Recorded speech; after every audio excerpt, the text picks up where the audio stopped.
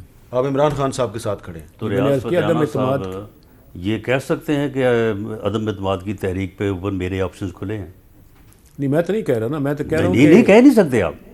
جب آپ ساتھ کھڑے ہیں تو آپ کہہ نہیں سکتے.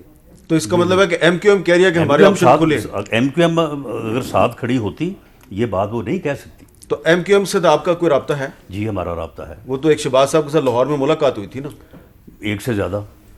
تو اس کے بعد لیکن جو میرے پاس جو انفارمیشن ہے، جو وہ آپ سے مانگ رہے ہیں، وہ آپ دینے کے لیے جی تیار ہیں؟ ان کے دیکھیں، مانگ وہ کچھ نہیں رہے، کیونکہ اس لفظ سے جو ہے نا وہ کئی طرح کی جو ہے نا وہ پھر تنقیدیں جو ہے وہ آگے نکلتی ہیں. انہوں نے آئینی طور پہ میرا کہنے کا مطلب ہے مانگیں یعنی کہ مطالبات، یعنی ڈیمانڈس. ہاں، ڈیمانڈ ان کی کانسٹیٹیوشنل ڈیمانڈ ہیں جو کہ کراچی سے یا ان کی جو ان کا ووٹ بینک ہے ان سے متعلق ہے. ان کا جو ڈیولپمنٹ ہے، جو ان کے ایک ملازمتوں میں جو ان کی شکایات ہیں، اس سے متعلق ان کی قانونی اور آئینی جو ہے وہ ان کی ڈیمانڈس ہیں. اس کے علاوہ انہوں نے کوئی ڈیمانڈ نہیں کی. انہوں نے کہا کہ ہمیں بھی یہی کہا کہ ہمارے آپشنز کھلے ہیں.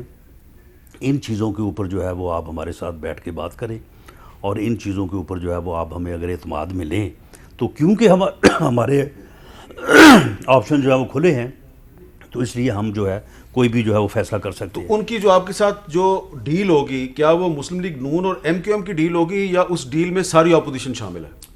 نہیں، اس میں انہوں نے ہمارے ساتھ جو بات کی ہے، انہوں نے وہ مطالبات تو ہمارے سامنے رکھے ہیں، لیکن ایک ان کا مطالبہ یہ بھی تھا کہ پیپلز پارٹی کیونکہ سندھ میں برسِ اقتدار ہے اور آگے بھی فیوچر جو ہے وہ وہاں پہ پیپلز پارٹی کا جو ہے وہ بہتر نظر آ رہا ہے اور ہمارا ان سے واسطہ رہے گا، تو اس لیے ان ڈیمانڈز کے اوپر جہاں آپ ہمارے ساتھ کمٹ کریں، اگر کریں تو پیپلز پارٹی کو بھی آن بورڈ لیں.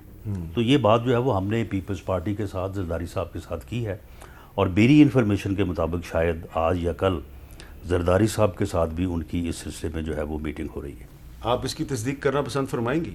دیکھیں، میں زرداری صاحب کی پولیٹیکل میٹنگز کے حوالے سے تو بڑی شور ہوں کہ پولیٹیکل میٹنگز ان کی ہو رہی ہیں. اب کس کے ساتھ ہو رہی ہیں، کس وقت ہو رہی ہیں، یقیناً یہ اسکیجول نہیں ہوگا میرے پاس، لیکن میں اس چیز کو بالکل مان سکتی ہوں کہ پولیٹیکل جتنی بھی ریالٹیز ہیں، زرداری صاحب نے ہمیشہ ان کا احترام کیا ہے، اور زرداری صاحب جیسی شخصیت نے کبھی کسی کے لیے اپنے دروازے بند نہیں کیے. تو اگر اس میں یہ بھی شامل ہوں گے تو میں اس سے سرپرائز نہیں ہوں.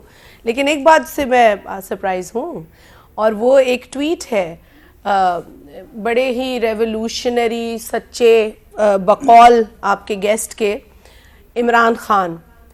وہ فرماتے ہیں اپنی ایک ٹویٹ میں، once again let me state clearly that PTI will never have mukmuka alliances with parties like MQM, APML. We will make a clean sweep in elections. مطلب ڈیٹ بھی پڑھے نا، ڈیٹ جو بھی ہو، لیکن سن لیں، پلیز پڑھ دیں، لیکن سن لیں الائنس کس کی ہے؟ پلیز 2013. ڈیٹ پڑھ دیں. اچھا، ڈیٹ بھی پڑھوں. 2013. ہاں 13 میں نے بول دیا آپ کو. 13. لیکن سچا آدمی تو اپنی بات پہ رہتا ہے نا. ارے ہم تو بھائی ہم تو گنہگار ہیں نا سب کی، جو بتایا جا رہا ہے. نہیں، انہوں نے تو یہ بھی کہا تھا کہ اگر الیکشن میں وہ تو ہماری بہت ہی کچھ اپنی اکثریت نہ ہوئی تو ہم اپوزیشن میں بیٹھیں گے. ہاں اچھا، اب یہ اس کے بعد کیا ہوا ہے؟ پچھلے ایک ہفتے میں چودھری سے ملنے لاہور پہنچ جاتے ہیں، علیم خان کو منت کر کے علیم خان کو بلایا جاتا ہے، اور آج ایم کیو ایم سے ملنے کے لیے کراچی پہنچ گئے. نہیں وہ تو منت کر رہے ہیں نا. دیکھیں یہ منت کر رہے ہیں. کون نہیں ملا؟ وہ گئے یا نہیں گئے؟ میری انفارمیشن یہ ہے کہ کل علیم خان صاحب کا جو گھر ہے ادھر اسلام آباد میں، کیونکہ تھوڑی دیر بعد میں بھی ان سے ملا ہوں کالج روڈ پہ. جی، تو ہل روڈ پہ ہل روڈ پہ تو وہاں پہ گورنر پنجاب فواد چودھری صاحب اور پرویز کھٹک صاحب یہ گئے ہیں اور کو تقریباً 1 گھنٹہ ان کی منت کرتے رہے کہ آپ ہمارے ساتھ چلیں اور خان صاحب سے آ کے مل لیں، لیکن وہ نہیں گئے. لیکن وہ پھر لندن چلے گئے ہیں. وہ لندن تو گئے ہیں لیکن بعد میں یہ ٹی وی پہ یہ چلتا رہا ہے کہ جی وہ چلے گئے ہیں اور انہوں نے. اچھا ویسے میرے پاس وجہ مجھے پتا ہے وہ کیوں نہیں ملے عمران خان صاحب کو، لیکن وہ ایک علیم خان صاحب سے پوچھ کے میں وجہ اچھا. اور بہادر تو اتنے ہیں میر صاحب کہ وہ جو شیعہ کمیونٹی، ہزارہ کمیونٹی جو جنازے لے کر بیٹھی رہی تو موصوف نے کہا کہ جی میں کسی سے بلیک میل نہیں ہوگا. بہادر تو اتنے ہیں، مطلب یہ ہے ان کی بہادری اور یہ ہے ان کی جو سچائی. آپ کہہ رہی ہیں جو الائنسز کے لیے ہزارہ کمیونٹی کی لاشوں کے باوجود نہیں ملے لیکن ایم کیو ایم کے پاس چلے گئے. نہیں میں کہہ رہی ہوں بہادر تھے نا بڑے. اچھا کہتے تھے میں لاشوں سے بلیک میل نہیں ہوں گا. مطلب دس از دا ہائٹ میر صاحب، دس از دا ہائٹ. یہ جو بہت تلخی ہے سیاست میں، یہ نہیں ہونی چاہیے. اس کے اثرات جو ہیں ان دی لانگ رن بہت نیگیٹو ہو سکتے ہیں. ایک وقفے کے بعد دوبارہ ملتے ہیں.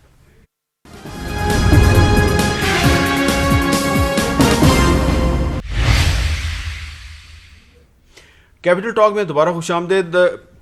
کل اور پرسوں حکومت کی کچھ شخصیات یہ کہہ رہی تھیں کہ یہ جو تحریک عدم اعتماد ہے یہ دراصل ایک غیر ملکی سازش ہے.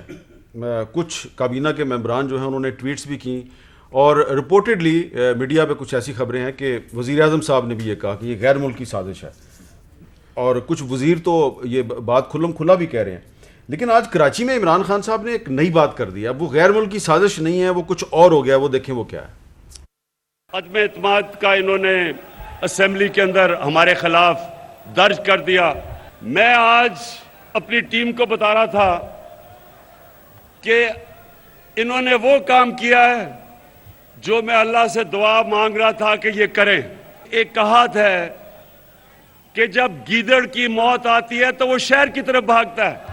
تو یہ چوروں کے ٹولوں کی جو انشاءاللہ میں اوپر والے کے اوپر اعتماد ہے، ان کی جو سیاسی موت آئی ہے انہوں نے عدم اعتماد کر دیا ہے. اچھا ریاض فتیانہ صاحب، پہلے یہ غیر ملکی سازش تھی 2 دن پہلے تک. اب یہ جو عمران خان صاحب نے دعا مانگی تھی اللہ سے وہ دعا قبول ہو گئی ہے، تو یہ غیر ملکی سازش تو نہیں رہی. اب تو یہ ان کی دعا حقیقت کا روپ دھار چکی ہے. دیکھیں عمران خان صاحب نے خود کبھی بھی نہیں کہا کہ میرے خلاف غیر ملکی سازش ہے. البتہ کچھ ہمارے دوستوں نے کہا ہے اور وہ اس پہ کئی تبصرے آلریڈی صحافی برادری بھی کر چکی ہے اور کئی اس کے انالیسز کر چکی ہے، اور وہ اس پہ کچھ شکوک و شبہات بھی جاتے ہیں کہ کیونکہ جیسے ہی 23 ایئرز کے بعد وزیر اعظم رشیا کا دورہ کرتے ہیں ماسکو کا، فوری بعد تحریک عدم اعتماد کی تیاری شروع ہو جاتی. تو اسے لوگ جوڑ رہے ہیں کہ شاید یہ وجہ بھی ہو سکتی ہے کہ کوئی ناراض ہو گیا ہے رشیا کے دورے سے اور پاکستان پہلی مرتبہ آزاد خارجہ پالیسی کرنے کی طرف جا رہا ہے، ویسٹ سے نکل کر ایسٹ کی طرف جھکاؤ اس کا ہوا ہے، چائنا رشیا کے ساتھ زیادہ دوستی نبھا رہا ہے. تو وہ جو شکوک و شبہات ہیں وہ اپنی جگہ پہ قائم ہیں اور اس پہ کئی لوگوں نے تبصرے کیے ہیں یقینی طور پر. تو اور جب آپ دیکھیں نا کوئی بھی ایشو ہوتا ہے تو لوگ کئی تبصرے کرتے ہیں، کئی پوائنٹ سامنے آتے ہیں. تو ضروری نہیں کہ بات سچائی ہو یا نہ سچائی ہو یا جھوٹ ہو، اس پہ غور فکر کیا جا سکتا ہے نا. تو میرا خیال ہے کہ آپ کا ذاتی طور پہ کیا خیال ہے؟ دیکھیں اس پہ غور کرنے کی گنجائش موجود ہے. دیکھنا چاہیے کہ یہ ایسا کیوں ہو رہا ہے، کیونکہ پاکستانی پالیٹکس میں سپر طاقتوں کا رول تو ہمیشہ سے رہا ہے. آپ کو جانتے ہی ہیں 51 میں لیاقت علی خان صاحب رشیا کے دورے کی دعوت ریجیکٹ کر کے امریکہ چلے گئے تھے، جب سے حالات کچھ اور طرف ہو گئے جو انٹرنیشنل پالیٹکس میں، اور اس کے کچھ عرصہ بعد ان کو اسیسینیٹ کر دیا گیا. یہ وہ ساری چیزیں آپ کے پیش نظر ہیں. آپ سب جانتے ہیں پاکستانی بیک گراؤنڈ پالیٹکس کا کیا ہے، ہم کس طرح کس ملکوں کے ہاتھوں میں کھیلتے رہے ہیں، اور سوویت یونین کے خلاف جس طرح ہم نے پراکسی وار لڑی ہے جس سے ہمارے یہاں کلاشنکوف اور منشیات اور دہشت گردی کا کلچر امپورٹ ہوا ہے پاکستان میں. یہ ساری چیزیں ہیں. تو اب دیکھیں نا کچھ کافی حد تک حالات ملک کی بہتری کی طرف جا رہے ہیں. اور پھر دوسری بات یہ کہ وزیر اعظم اپنی جگہ پہ ان کا اس وقت جو کریکٹر ہے اس وقت جس طرح 5 وقت کی نماز ہے پڑھتے ہر وقت قرآن پاک کی تلاوت کرتے ہیں، تسبیح ان کے ہاتھ میں ہوتی ہے، تو وہ ایک تبدیل شدہ انسان ہے اس وقت. اور وہ جب ریاست مدینہ کی بات بھی کرتے ہیں اور خاص طور پر اسلامی تعلیمات پر عمل درآمد کی بات کرتے ہیں، تو اس وقت ان کی جو سوچ ہے بہت زیادہ اسپریچول ہے اور وہ بالکل اسلامی تعلیمات کے مطابق ملک کو آگے فلاحی ریاست بنانے کی کوشش کر رہے ہیں. آپ کے خیال میں ان کی گفتگو میں بھی اسپریچولزم اور روحانیت نہیں نظر آنی چاہیے؟ تو میرا خیال ہے کہ کیونکہ ہمیشہ وہ فارورڈ پلیئر رہے ہیں کرکٹ میں بھی اور سیاست میں بھی، اور ان کا ایک سٹائل ہے، اپنا ہر آدمی سٹائل ہوتا ہے. ذوالفقار علی بھٹو صاحب کا اپنا ایک سٹائل تھا، آپ نے دیکھا ہوگا، اور میاں نواز شریف صاحب کا اپنا ایک سٹائل ہے. دیکھیں ہمارے بہت بڑے کرکٹر تھے، بہت بڑے ہیرو تھے، بڑے خوبصورت تھے، ان کو ہالی ووڈ کی فلموں میں کام کرنے کی آفر ہوئی تھی. ان کا نام تھا فضل محمود. وہ بھی اسپرچولزم کی طرف چلے گئے تھے، تو انہوں نے پھر ایک اسپرچولزم پہ کتاب لکھی تھی. تو ایک جو بندے کا بڑی اچھی بات ہے تسبیح کرنا، قرآن پڑھنا، نماز، بہت اچھی بات ہے، لیکن یہ آپ کی زبان سے اور عمل سے بھی تو نظر آنا چاہیے نا. آنا ہی اس چیز سے نظر چاہیے. تو اس پہ بار صرف عمران خان ہی سب کے لیے سب کی زبان سے نظر آنا چاہیے. اگر آپ یہ بات کسی کو کہتے ہیں تو اس پر عمل پہلے خود کرتے ہیں. اچھا، لیکن میں اب اسی طرف واپس جاتا ہوں. رانا صاحب، ریاض فتیانہ صاحب کہتے ہیں کہ جو غیر ملکی سازش کی بات ہو رہی ہے اس کو مسترد نہیں کر سکتے، اس پہ غور تو کرنا چاہیے نا، کہ جیسے ہی وہ رشیا کا دورہ کر کے واپس آتے ہیں آپ تحریک عدم اعتماد دے دیتے ہیں. دیکھیں جہاں تک غور کرنے کا تعلق ہے تو ٹھیک ہے، فتیانہ صاحب نے بڑی درست بات کی ہے. غور تو بہت ساری چیزوں پہ کیا جا سکتا ہے، لیکن غور کرنا اور ایک ترجمان ہو حکومت کا. میں آج ہی صبح شہباز گل صاحب کی پریس کانفرنس سن رہا تھا. پھر وزیر اعظم خود اور دوسرے وزراء جو ہیں اگر وہ واضح الفاظ میں یہ بات کہیں اور اس کا جو ہے وہ تانا بانا جو ہے اس سے جوڑیں، تو یہ کوئی قابل یا صرف غور کی بات تو نہیں ہے. اس وقت وزیر اعظم کو اور ان کی ٹیم کو یہ نظر آ رہا ہے کہ ان کے جو دن ہیں نا وہ گنے جا چکے ہیں. ان کے اپنے بندے جن کی تعداد میں فگر کا ذکر تو نہیں کروں گا، لیکن جو ڈبل فگر میں ہے، یہ ان کو پتہ ہے کہ وہ ان کو چھوڑ چکے ہیں. اور ان میں سے بہت سارے تو ایسے ہیں کہ جو پچھلے 6 مہینے سال سے جو ہے وہ پارٹی سے ناراض تھے. ویسے پہلے فتیانہ صاحب بھی ان میں شامل تھے جو لوگ ناراض تھے، لیکن بعد میں فیصلہ تو انہوں نے اپنے متعلق خود کرنا ہے. اسی طرح سے اس وقت اتحادی جو ہے وہ ان کے ساتھ نہیں ہے. اور کیو لیگ کے کل بشیر چیمہ صاحب سے ایک جگہ پہ بات ہوئی تھی، تو انہوں نے کل انہیں واضح طور پہ کہا، یعنی ایم کیو ایم نے تو کہا نا کہ ہمارے آپشنز کھلے ہیں. انہوں نے کہا کہ جی اگر آپ کی پارٹی کے بندے کو 15-20 چلے گئے، کیونکہ ان کو پتہ ہے کہ کیا فگر ہے ادھر جانے کا. اب آپ نے فگر خود ہی بتا دی. نہیں وہ یہ میں بات کر رہا ہوں، بشیر چیمہ صاحب کی میں اسٹیٹمنٹ بتا رہا ہوں. تو انہوں نے کہا کہ جی پھر ہمارے ساتھ آپ گلا نہ کیجیے. اچھا، اب ایک سوال ہے تو اب یہ ہے کہ یہ جب ان کو معلوم پڑ گیا ہے اس بخلاہٹ کا، اس گالی گلوچ کا، اس عدم توازن کا سبب صرف یہ ہے، اب وہ اگلا الیکشن اور عدم اعتماد کی تحریک کی کامیابی کے بعد اگلا اپنا موقف جو ہے وہ جو بندے اس کو سیدھا کر رہے ہیں. ڈبل فگر والی جو فہرست ہے، میں نمبر نہیں، میں ذکر نہیں کرتا. آپ کو لگتا ہے کہ وہ عمران خان صاحب کے پاس تو وہ نام ہیں سارے، کیونکہ انہوں نے وہ لسٹ کسی کو دی بھی ہے. آپ کو لگتا ہے کہ وہ آپ کے ساتھ ہی رہیں گے؟ مجھے پتا ہے وہ بندے آپ کے ساتھ رابطے میں. آپ کو یقین ہے، آپ ان کی پروفائل کو جانتے ہیں، آپ اتنے پرانے پارلیمنٹیرین ہیں، آپ کو یقین ہے کہ یہ 15 یا 20 لوگ آپ کے ساتھ ہی رہیں گے؟ 100%. ہاں، اس کی ایک وجہ یہ بھی ہے شاید آپ نے کچھ لکھوایا ہوا ہے. نہیں کوئی لکھوانے والی بات نہیں ہے، ہمارا ان کے اوپر اعتماد ہے. اور دوسرا یہ ہے کہ اتحادی جو ہیں ان کے متعلق بھی میں آپ کو پورے وثوق سے کہتا ہوں کہ وہ بھی اس تحریک میں حکومت کا ساتھ نہیں دیں گے. Kaaf league, M Q M, B A P, G D A. چلے میں اب نام مجھ سے آپ نہ کہلوائیں، یہی ہے اتحادی. بس ٹھیک ہے بھئی، یہی ہیں. تو پھر کل پھر ان کے آپشن جو ہیں زیادہ گندی تقریر کل شروع ہو جائے گی. رانا صاحب آپ نے اور بتا دیا. ان کے آپشن جو ہے نا وہ اچھا، میں ایک وقفہ لیتا ہوں اور پھر شازیہ مری صاحب ہوں کہ ان کو کیوں خدشہ ہے کہ عمران خان صاحب پھر ایک اور سخت سی تقریر کر دیں گے، اور وہ اگر تقریر کرتے بھی ہیں تو ان کو کیا پرابلم ہے؟ ان سے پوچھنا ہے وقفے کے بعد.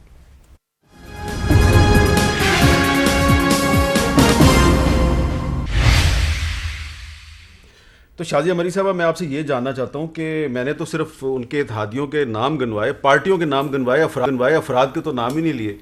تو آپ کو کیوں یہ خطرہ محسوس ہوا کہ وزیر اعظم صاحب ایک اور تقریر کر دیں گے؟ تو کیا ہوگا، تقریر ہوگی 1.5-2 ہفتے کی بات ہے، اس کے بعد تو صاحب بات یہ نہیں ہے تقریر کریں 100 دفعہ جس قسم کی بھی کرنی ہے، کیونکہ ان کی تقریر میں صرف غلاظت اور گھٹیا باتیں ہوتی ہیں، اس کے علاوہ کچھ نہیں. لیکن دکھ ہوتا ہے ہمیں بحیثیت پاکستانی اور بحیثیت پارلیمنٹیرین کہ ہمارے ملک پہ ایک ایسا وزیر اعظم مسلط ہے جو اس قسم کی تقاریر کرتا ہے ہمیں دکھ ہوتا ہے، یقین ہمیں شرم آتی ہے. ہم خود سیاستدان ہیں، ہم چاہتے ہیں کہ سیاست جو ہے اس کی ایک اچھی شکل لوگوں کو دکھائی جائے. جو ڈکٹیٹروں نے ڈی پولیٹیسائز کیا اس ملک کو، سوشل پولیٹیکل فیبرک جو چیر کے رکھ دیا، اسے واپس اپنی جگہ پہ لانے کے لیے بڑا وقت لگا تھا. شہید محترمہ بے نظیر بھٹو صاحبہ کا صرف ایک کاوش اور کوشش نہیں تھی کہ جمہوریت کو بحال کرے، وہ چاہتی تھی کہ اس ملک کا جو سوشل پولیٹیکل فیبرک ہے اس کو بھی دوبارہ اپنی جگہ پر لایا جائے. اور جو یہ تہمتیں لگائی جاتی ہیں، ملائن کیا جاتا ہے پولیٹیشنز کو صرف اس سوچ کے ساتھ کہ اس ملک میں پولیٹکس بری ہو، اس کو بدنام کیا جاتا ہے. تو اگر یہ شخص بھی بطور ایسے عام آدمی کے طور پہ جا کے جو کہنا ہے گالی بکے، لیکن وزیر اعظم کی کرسی پر بیٹھ کر جب یہ باتیں کرتا ہے تو ہمیں دکھ ہوتا ہے یقیناً. اچھا آپ نے کہا کہ آپ نے وہ نمبر گنوانے کی دیکھیں، اس لیے کیونکہ اس شخص کو پتہ ہے کیا ہو رہا ہے. اب یہ کیا سیاسی سازش ہے؟ یہ ہے پاکستان کا آئین، اس کا آرٹیکل ہے 95. اس آرٹیکل کے تحت نو کانفیڈنس کی ریزولوشن موو ہوئی ہے. یہ ہمارا آئینی حق ہے، ہم نے اس کو استعمال کیا ہے. کون سازش کر رہا ہے؟ سازش تو اس نے اپنے خلاف خود کی ہے، پرفارم نہ کر کے، لوگوں کو بھوکا مار کے، اگلے 2 ہفتے میں کون کس کے ساتھ ہے. ایک کیونکہ آپ لا اینڈ جسٹس کے چیئرمین ہیں اور اس ساری جو سیاسی محاذرہ ہی ہے اس میں بہت سے ایشوز نظر انداز ہو رہے ہیں. ہمارے اسلام آباد میں کافی دن سے قائد اعظم یونیورسٹی کے کچھ بلوچ اسٹوڈنٹس جو ہیں وہ پریس کلب کے باہر ایک احتجاجی کیمپ لگا کے بیٹھے ہوئے ہیں. کیا کہہ رہے ہیں ذرا میں چاہ رہا ہوں ان کی بھی آواز آپ تک پہنچ جائے، کیونکہ کل تو اسلام آباد ہائی کورٹ نے بھی کہا ہے کہ ان کی آواز پہنچانے کے لیے میڈیا نے کیا کیا ہے. حفیظ بلوچ کو بازیاب کرو، بازیاب کرو. بلوچ طلبہ کو ہراساں کرنا بند کرو، بند کرو. حفیظ بلوچ کی یہاں گمشدگی سے پہلے ان کی باقاعدہ طور پہ یہاں پہ پروفائلنگ ہوئی ہے. ان کو قائد اعظم یونیورسٹی میں ہراساں کیا گیا اور اس ہراسمنٹ کے نتیجے میں حفیظ بلوچ کو اٹھایا گیا. حفیظ بلوچ جو قائد اعظم یونیورسٹی کے طالب علم تھے وہ 8 فروری کو کھزدار سے لاپتہ ہوئے تھے، اور یہاں جو ہمارے طالب علم پڑھتے ہیں انہیں مختلف ذرائع سے ہراساں کیا جا رہا ہے، انہیں ڈرایا جا رہا ہے، دھمکایا جا رہا ہے. ڈیمانڈ بالکل بہت ہی سمپل سے ہیں کہ ہمیں پڑھنے دیا جائے، ہمیں تھریٹ نہ کیا جائے اور حفیظ بلوچ کو جو ہے وہ بازیاب کیا جائے. فتیانہ صاحب، آپ لا اینڈ جسٹس کمیٹی کے چیئرمین ہیں، یہ پاکستان کے ایک صوبے بلوچستان کے اسٹوڈنٹس ہیں، اسلام آباد کی یونیورسٹی میں پڑھتے ہیں، ان کو ہراسمنٹ کا سامنا ہے آپ کے لیے؟ حمد میر صاحب، بلوچ بچے ہمارے اپنے بیٹے ہیں، ہماری اپنی بیٹیاں ہیں وہاں کی. تو پاکستان کے تمام بچے ہمارے اپنے بچے ہیں، کسی بھی صوبے سے بلونگ کرتے ہوں. اور طالب علم حساس ہوتا ہے اور وہ پاکستان کا مستقبل ہے. اگر کسی کے ساتھ زیادتی ہو تو اگر رابطے میں آئے گا ضرور اس پہ پتہ کریں گے کیوں ان کے ساتھ ایسا ہوا ہے. تو میں ذاتی طور پر سمجھتا ہوں کہ کسی بھی یونیورسٹی میں کسی بھی بچے کے ساتھ کوئی زیادتی نہیں ہونی چاہیے، نہ اس کو ہراس کیا جانا چاہیے. اگر کسی کو شکایت ہے تو اس پہ بیٹھ کر ان سے بات کی جا سکتی ہے. ہمارے اپنے بچوں سے تو لڑائی نہیں بنتی نا. تو اس پہ میرا خیال ہے آپ نے جس کی نشاندہی کی ہے یقین طور پر اس کا ہم نوٹس لیں گے اور اس پہ دیکھ لیتے ہیں کہ اس کا کیا ایشو کیا ہے، کیوں ایسا ہوا ہے. ٹھیک ہے، بہت بہت شکریہ جناب فتیانہ صاحب، رانا ثناء اللہ صاحب اور محترمہ شازیہ مری صاحبہ. یہ جو آخر میں حفیظ بلوچ والی بات کی ہے تو ڈاکٹر شیریں مزاری صاحبہ جو انسانی حقوق کی منسٹر ہیں وہ کل ان کو جا کے ملی بھی تھیں. تو اس وقت جو پاکستان میں اس وقت جو ایک سیاسی ماحول ہے تو اس میں ان کی آواز جو ہے وہ آپ تک پہنچانا جو ہے یہ میڈیا کا فرض ہے، کیونکہ بلوچستان بھی پاکستان کا حصہ ہے اور یہ بھی آپ کی اور ہماری طرح یہ بھی پاکستانی شہری ہیں اور ان کی آواز آپ تک پہنچنی چاہیے اور تحریک انصاف کے دور میں ان کو انصاف ملنا چاہیے. مجھے اجازت دیجیے، اللہ حافظ.